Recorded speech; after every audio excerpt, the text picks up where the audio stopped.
अस्सलामु अलैकुम। आप सबके पैगामात और कमेंट्स के ज़रिए मालूम हुआ कि आप चाहते हैं कि मैं आज़ादी मार्च और हया मार्च के हवाले से अपनी राय वीडियो पैगाम के ज़रिए दूं।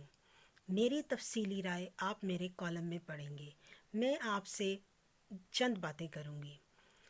जैसा कि हम सभी जानते हैं कि हम 1990 से ख़वातीन का आलमी दिन मनाते हुए चले आ रहे हैं। ये दिन 8 मार्च को ख़वातीन के तहफ़्फ़ुज़ और हकूक़ के हवाले से पूरी दुनिया में मनाया जाता था इसलिए कि अब ये दिन चंद नाम मर्दाना खसलत रखने वाली आज़ाद ख़याल ख़वातीन के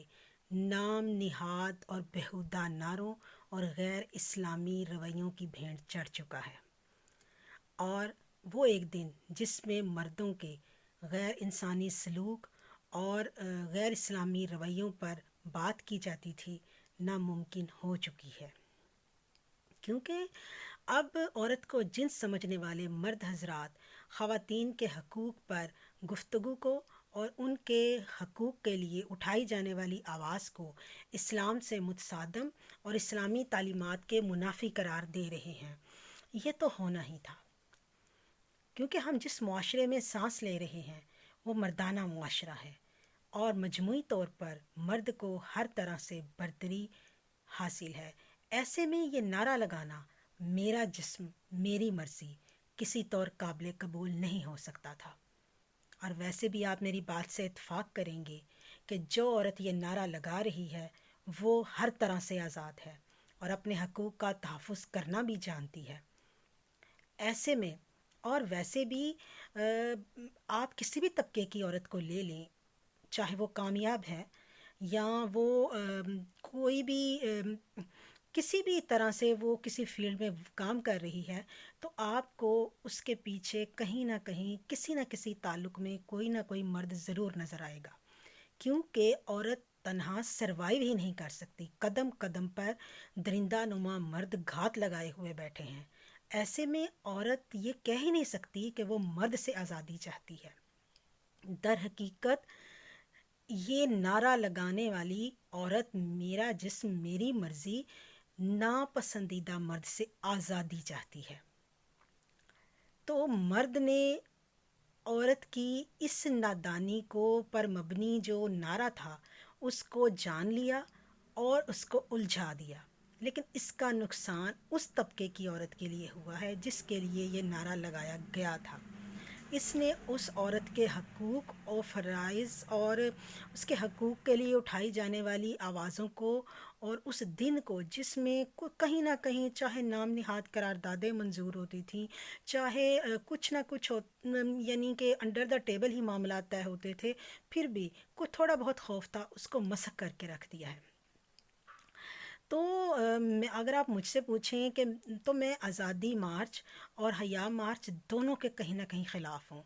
क्योंकि मैं जिस तबके की औरत की बात करती हूँ, मैं जिस तबके की औरत को जानती हूँ, मैं जिस तबके की औरत का मैंने मुशाहिदा किया है, वो औरत अगर अपने शौहर को ठंडा सालन उसके सामने रखती है तो उसका गला काट दिया जाता है। मैं जिस तबके की औरत की बात करती हूँ, अगर वो खामद को धुले हुए कपड़े नहीं देती तो उसको निशान इबरत बना दिया जाता है। मैं जिस तबके की औरत की बात करती हूँ, अगर वो अपने खामद को अज़दवाजी ज़िंदगी में कोई हुक्म अदूली करती है या अज़दवाजी ज़िंदगी में कोताही बरतती है तो उसको मार मार कर उसकी हड्डियाँ तोड़ दी जाती हैं। और मैं जिस तबके की औरत की बात कर रही हूँ वो औरत अपनी किसी को बताती नहीं है कि उसकी हड्डियाँ तोड़ने वाला उसका मजाजी खुदा उसका मुहाफ़िज़ था। उसकी तरबियत ही ऐसे नहीं की गई।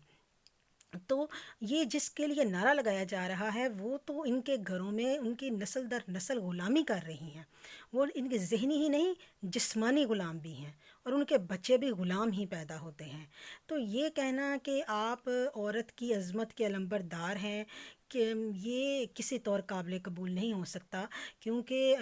ہم نے لکھ لکھ کر صفحات کالے کر دیے کہ دن رات قسطیں لٹ رہی ہیں، شرم و حیا کے پردے چاک ہو رہے ہیں، اور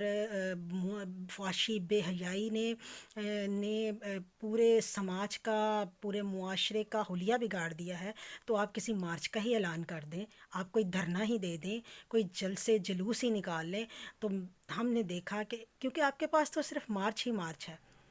تو لیکن ان معاملات میں تو مجھے یہ دونوں مافیاز کہیں پر نظر نہیں آئے۔ آپ یہ ان کی منافقت اور ریاکاری کو لے لیں کہ آپ آزادی مارچ ہو یا اسلام کے نام لیوا یہ حیا مارچ والے ہوں، تو یہ یہ خود کہتے ہیں کہ ہمارے عہدیداران جو ہیں وہ اس وقت اسمبلیوں میں موجود ہیں، لیکن آپ دیکھیں گے کہ پورا سال یہ آپ کو کہیں پر نظر نہیں آئے، چاہے کوئی کسی بچی کی عزت لٹنے پر وہ سرکاری تھانوں کے آگے وہ خودکشی کر لے، وہ تیزاب پی لے، یا اس کو تیزاب اس کے سے اس کو جلا دیا جائے، اس کا چہرہ مسخ کر دیا جائے، مجھے کہیں پر بھی یہ لوگ نظر نہیں آئے۔ تو بلکہ میں نے میڈیا پر سوشل کہیں بھی دیکھا، کیونکہ وہ عورت چیخ رہی تھی، روتی ہوئی دیکھی، لیکن میں نے ان میں سے کسی کو بھی آواز اٹھاتے ہوئے نہیں دیکھا۔ اس لیے میری آپ سے گزارش ہے کہ خدا را آپ اس ایک دن کو بخش دیں، لیکن اگر آپ حقیقی طور پر عورت کی عظمت کے علمبردار ہیں تو خلوص کے ساتھ اس کے لیے کام کریں، اور اسلام نے اسے جو جائز حقوق دیے ہیں ان کے لیے آواز بلند کریں، جن میں اس کی تعلیم کے لیے آواز اٹھائیں، اس کے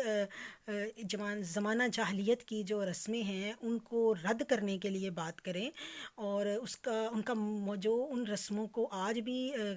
جن کو ایک اپنی روایات قرار دے رہے ہیں ان کا محاسبہ کریں، اور یہ جو جائیداد میں حصہ نہ ملنا ہے اس پر آواز اٹھائیں، حکومت وقت سے مطالبہ کریں کہ وہ ایسے کام کریں۔ اور ایک بات آخر میں ضرور کہوں گی، اور میں ہمیشہ ہی کہتی ہوں کہ وقت کا پہیہ بہت تیز چلتا ہے، جس میں سب سے کم وقت حاکم وقت کے پاس ہوتا ہے۔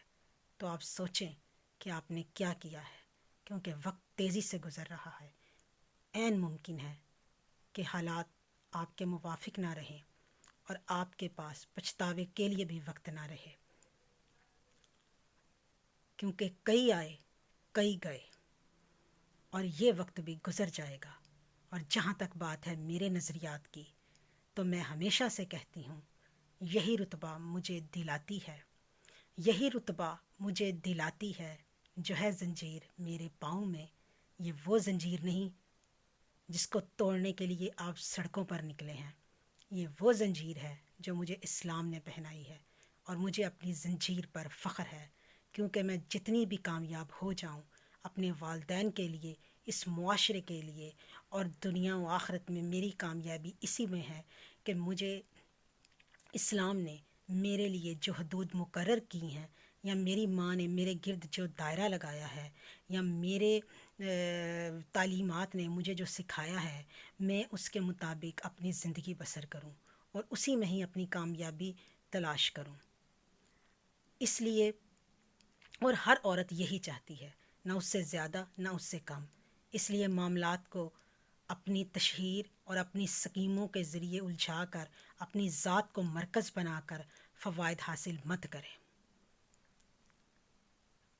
بس کر دیں اور ایسے کام کریں کہ آپ کو دنیا و آخرت میں پچھتانا نہ پڑے۔